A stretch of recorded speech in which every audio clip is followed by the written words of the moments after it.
Welcome friends to another r/MaliciousCompliance video. Today we've got a crazy story of totally messing up a neighbor's lawn. But first, a story from Will Palmer 7, you have to clock out for a cigarette break. I once worked in a nice bar/restaurant/hotel in the UK, and at the time was a smoker. Also, this establishment had a digital clock in and clock out system with a credit-sized swipe card assigned to each employee. I was just a simple barman, pouring pints, running food, and clearing up. My direct manager, let's call her Stina as that was her name, was lovely and we got along very well. But above her was a bit of a jerk of a manager, let's call her Margaret, also her real name. Cue malicious compliance. Stina and I both enjoyed a cigarette break out the back in the car park, but Margaret didn't think we should smoke during work hours, unless on a break. So to combat this, Margaret said that we would have to clock in and out for each smoke break. Not a problem. Now, something that we'd worked out with the clock in and clock out device was that it rounded to the nearest 15 minutes.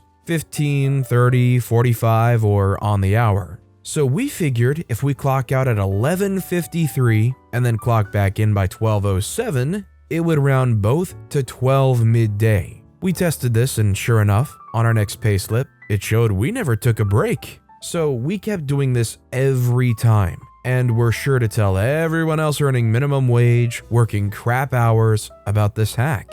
I left a few months later and found out from a friend that Margaret left, and shortly after that, the new manager changed the clocking in and out system. But I thoroughly enjoyed those 14-minute paid cigarette breaks. Do you guys think that OP should essentially feel any guilt for essentially stealing time from their employer? Or do you think it starts and ends with the manager considering they allowed for a system that could be abused so easily? Let me know what you guys think down in the comments. Our next story is from Twisted Wish. Matching clothes? Okay, will do, mother. Like many young kids, I didn't understand why clothes were so important. Obviously, wearing them is important, but as a little 5-year-old, I didn't have a clue about fashion. As I got older, I got more say in what clothes my parents bought for me, but I still didn't know which shirt to go with, which pants, or stuff like that. My mother would often yell at me in the morning about my clothing choices, usually defaulting to, "Those don't match." Then she'd either make me dress myself again or pick out my clothes for me.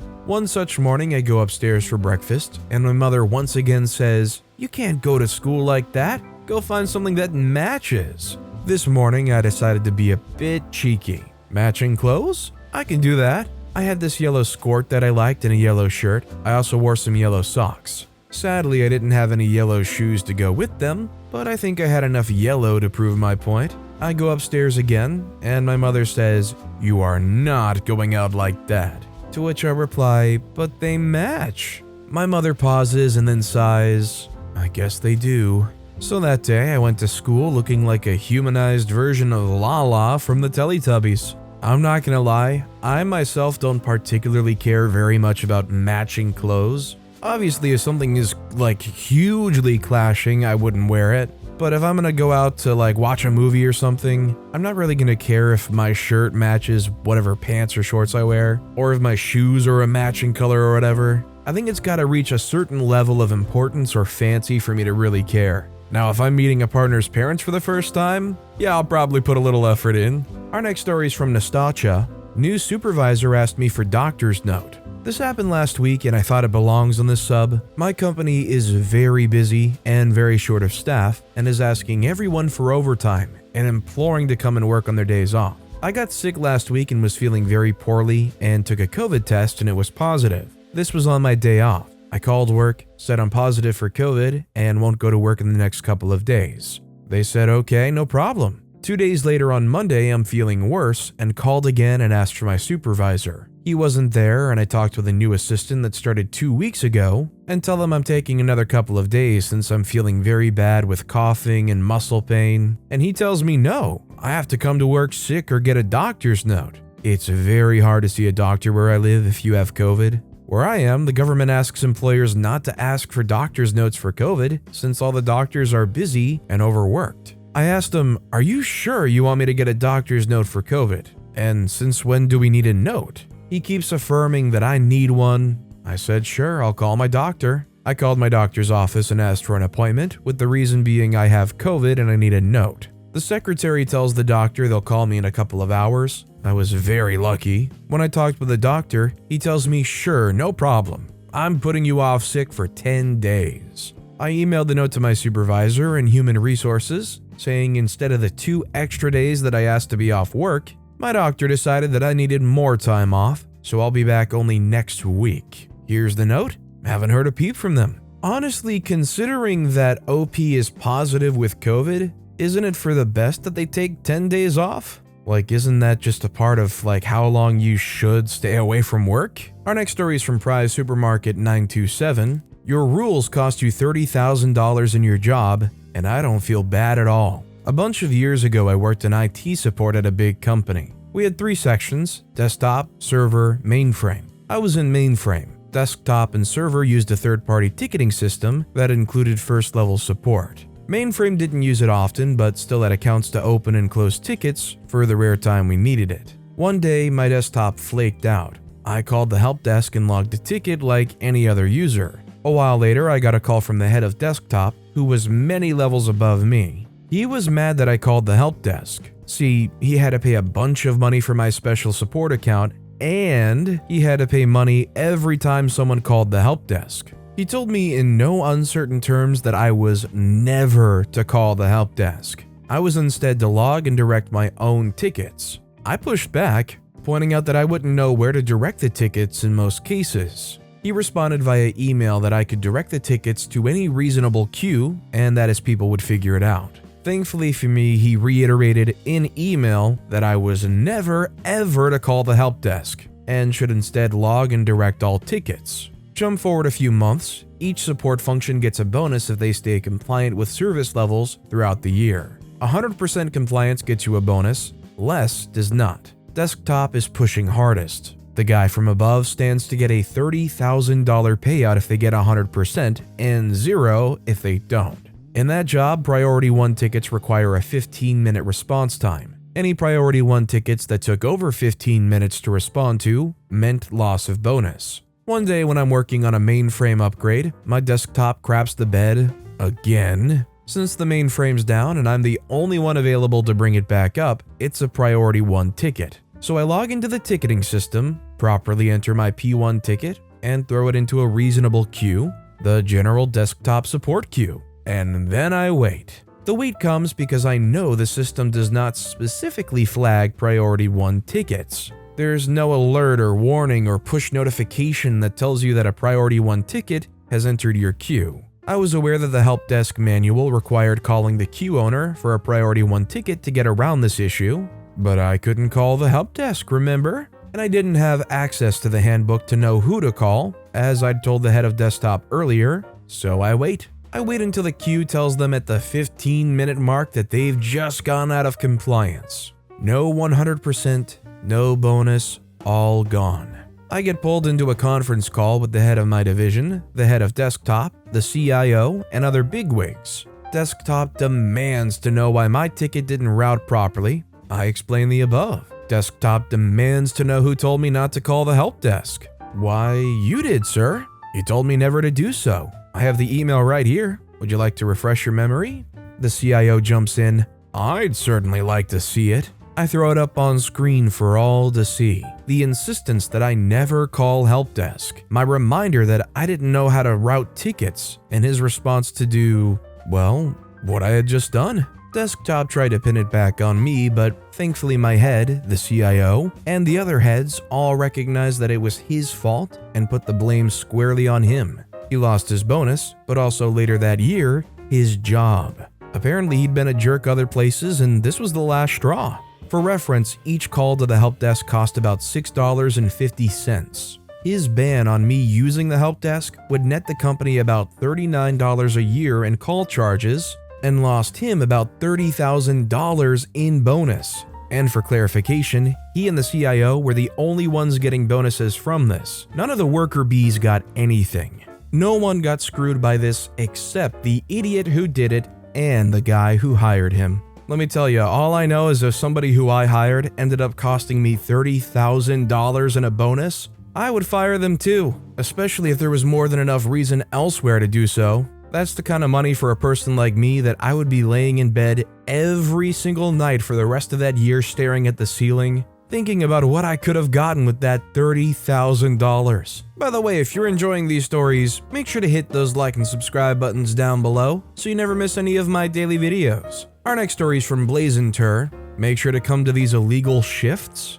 Alrighty, gonna make myself very, very sure. I work in what's likely one of the most boring museums ever, within one of the most touristically overrated places ever, in the country of a former inquisition nobody ever expects. More specifically, I work for the security company such museum has hired. My job is security and service assistant, which is the resume hype fodder term to say I'm one of the people that stands still in a corner and sporadically wanders around to make sure no one violates the rules of common sense, such as not touching any god heckin' darn thing, along with other smaller deeds. The key detail here is the fact that my job requires me to stand still with no moment to sit down and rest. Excluding the rare case of 0 visitors in my area, or my 15-minute rest, while wearing the most counterintuitively uncomfortable footwear mankind has laid curse upon our existence with for uniformity's sake. Every one of us assistants here is on part-time, working 5 hours and 15-minute shifts, excluding in particular cases. The predominant kind of case was some empty place needing to be patched up, and leading to one of us working a full day, 10 hours, 30 minutes shift. This was until my coordinator and antagonist of this story came here. Despite her gender, I'll refer to my coordinator as Bob from now on, as her hair is in possession of the same style and color of Sideshow Bob's from The Simpsons. She, as a coordinator, does the exact same job as us plus a few coordination, and communication-related chores. Strictly speaking, and by word of our actual boss, she still counts as an assistant, and Bob is not our boss. But you see, she acquired some perks for her job. This comes thanks to the entirely coincidental happenstance of her being married to the man that's 2 steps below the CEO of the company. Some of Bob's perks include committing frick tons of negligences that should ideally get her fired, facing no repercussions for sabotaging our jobs in small but accumulatingly annoying manners, being explicitly pardoned for psychological abuse and homophobic behavior, her back always being covered by our actual boss, and most relevantly, being full-time employed, the first one of her kind in here for as long as the company worked for this museum. She doesn't do 10-hour 30-minute shifts. No, that's far too inconvenient for her. She only works 8 hours flat per day, and then has someone cover her place during the last 2 hours 30 minutes every day sans Sundays, which she hardly ever gets shifts for. Bob already disdained my person pretty much just a half hour after her start in here, for the sole sake of me politely pointing out some things she was doing wrong or wasn't allowed to do. This petty dislike towards me became full-blown hatred towards my person fast, and aggravated by the moment she learned that not only am I bisexual, but I also dare date someone with the same genitals as me, as this apparently made her vision of the Christian God angry or something.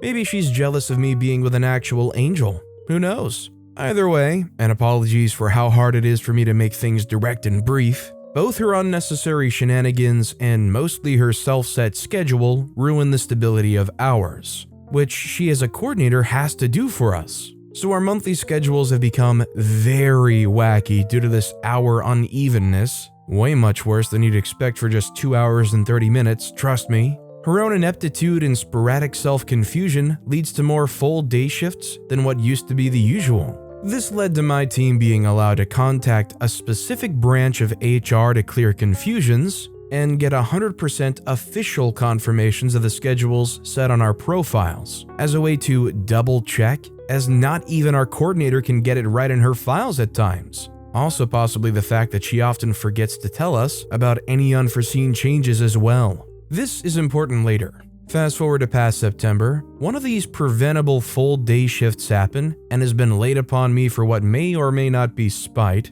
in a day that also happened to be a museums-related festivity of my land, prompting us to remain open 3 additional hours for entirely free for the hundreds of people that are entirely oblivious we're free many more days of the year as well, effectively making me stand up for 13 barely paused hours. My reward for that not even fully paid shift was a plantar fasciitis, but not of an enoughly bad degree to make me unable to stop working. I still fared quite fine in regular shifts. This supposedly meant no more full-day shifts for me. Bob was therefore unallowed to assign me full-day shifts herself. She counterattacked with other annoyances, but that's minutia.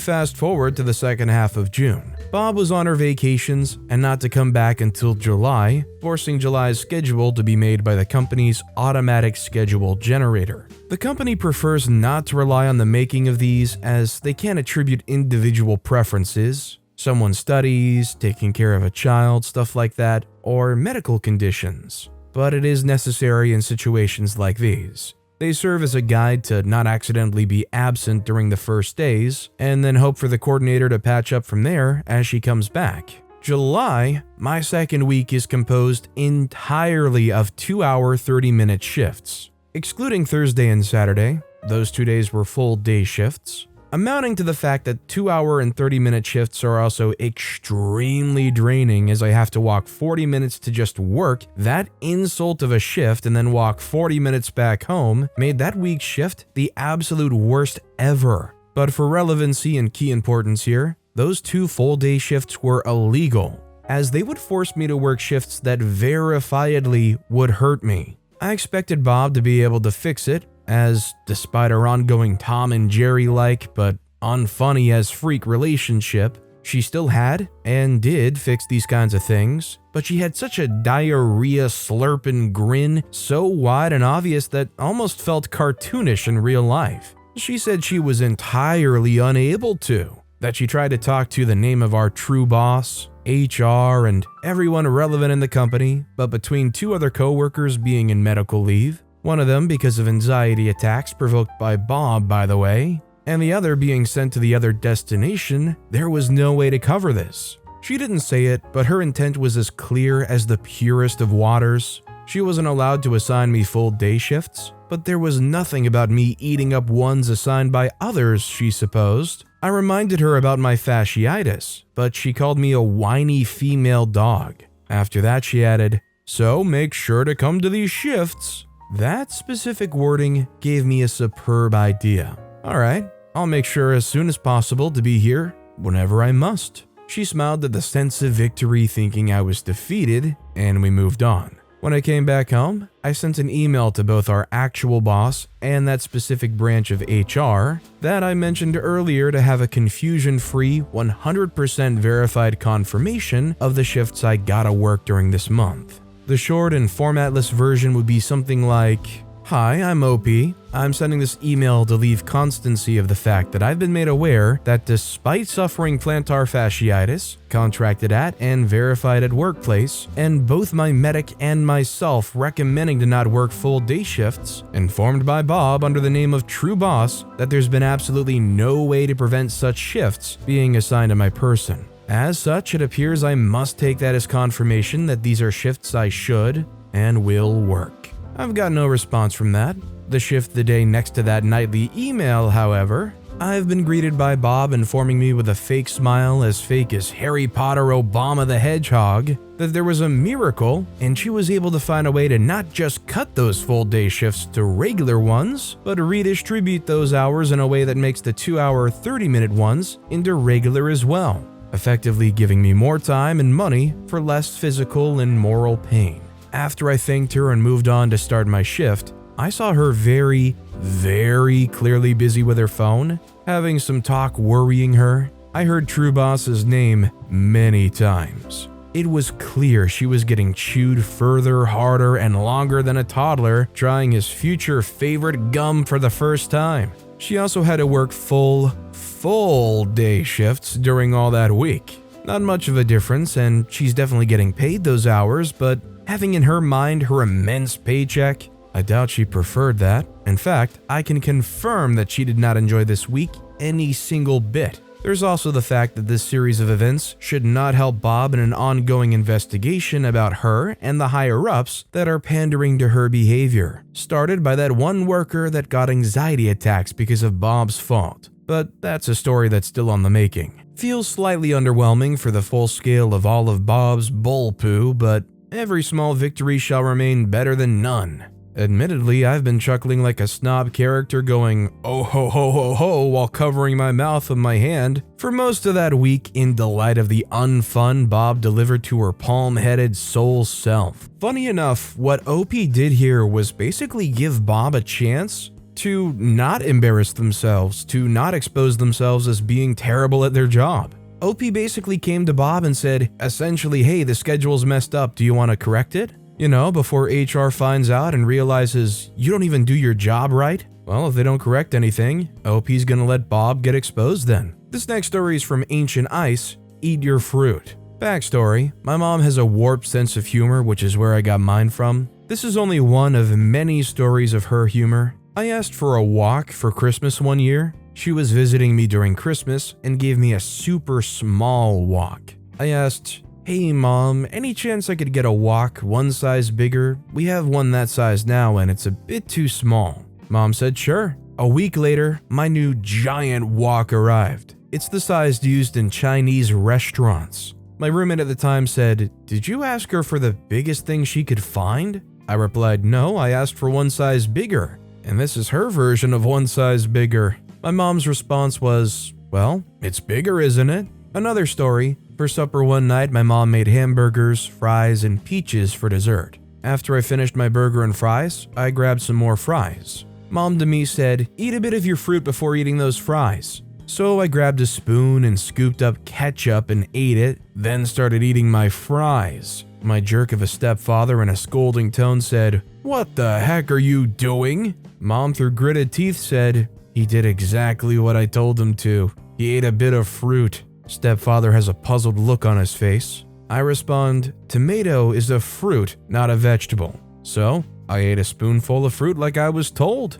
Stepfather started laughing and said, well, he did do what you told him. Mom with a frustrated look says, now eat your peaches. Who taught you to be a smart butt? I look at mom and replied, gee, I wonder. I know I'm really uncultured, but before this story, I didn't even really know what a wok was. So at least one takeaway I can have from this story is I learned about another cooking utensil. That said, I think most of us can agree that while a tomato is a fruit, eating ketchup is a very far away from eating fruit. Also, while ketchup is really nice on some things, the idea of just eating a spoonful of ketchup by itself kinda makes me shudder a little bit, I'm not gonna lie. That's just a bit too much for me. And our final story of the day is from Takuzo, shut up and do what I tell you. Okay, boss. Hello, my home country of Canada just happened to have an incident where Rogers, one of the big three telecommunications companies, accidentally cut off all telecommunications for 25% of Canada, as well as the point-of-sale systems for most businesses across the country.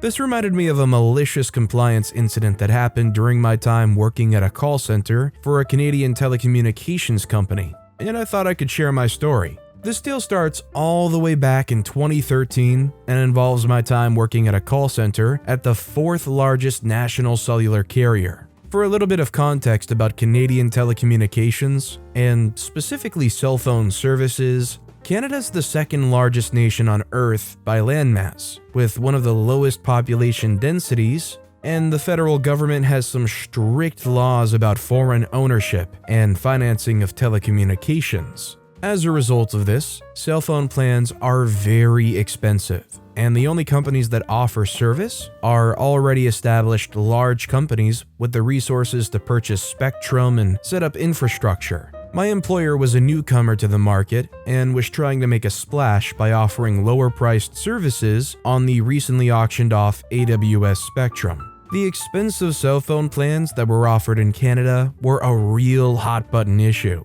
Such a hot button that in the 2011 federal election, all of the major political parties campaigned with the promise to make services better and lower prices. I think even the Bloc had a campaign promise too. The result of this election was that in 2013, the CRTC, Canadian Radio and Television Commission, revised a bunch of the laws that regulated cell phone providers, specifically cell phone contracts. The updated laws were called the CRTC Code of Conduct. The new wireless code made a bunch of changes, but the most important were that cell phone contracts were required to be written in plain English instead of legalese, and any service advertised as unlimited cannot have an overage charge by law. These new regulations were a very big deal at the time, and the employees at the call center I worked at were required to sit through multiple training sessions and take quizzes and tests about this to make sure we knew and understood the new laws. When this was happening, I was working in the back office department in one of the call centers for the cellular carrier. The back office department served several functions, but I'd managed to find a niche in the department. I'd become responsible for monitoring people's roaming usage when traveling outside of Canada and disconnect them before they get bill shock.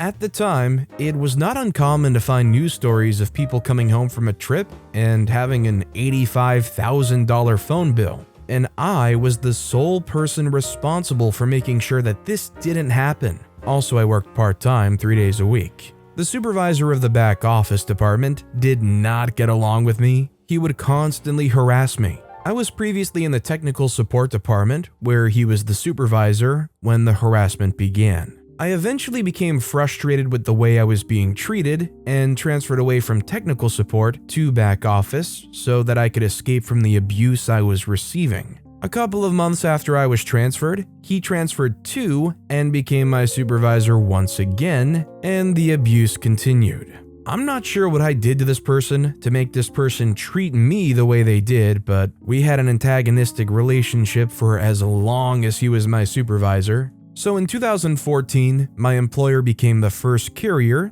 to my knowledge, to offer unlimited USA roaming. You could pay $15 a month on top of your normal monthly plan and get unlimited roaming in the United States. They'd also offered a trucker plan, $35 a month total, that would have unlimited voice, SMS, and data anywhere in North America, and it was marketed directly to long-haul truckers. This add-on and plan were a pretty big deal, as other carriers were charging $2 to $5 per megabyte for data roaming. Doing a bit of research, Solo Mobile charges $6 per megabyte for USA roaming to this day.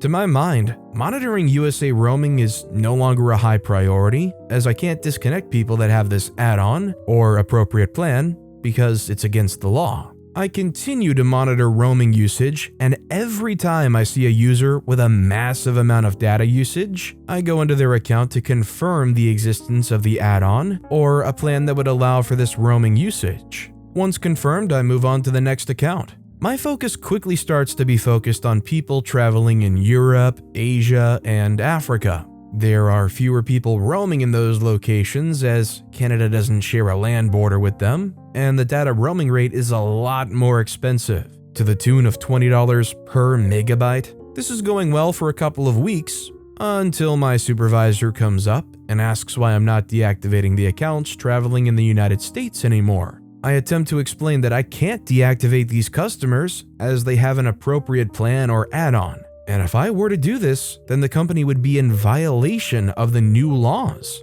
We have a back and forth about this, and the discussion ends when he says something to the effect of, "Just shut up and do what I told you." Maybe he said, "Shut up and do your job." I just remember hearing "shut up."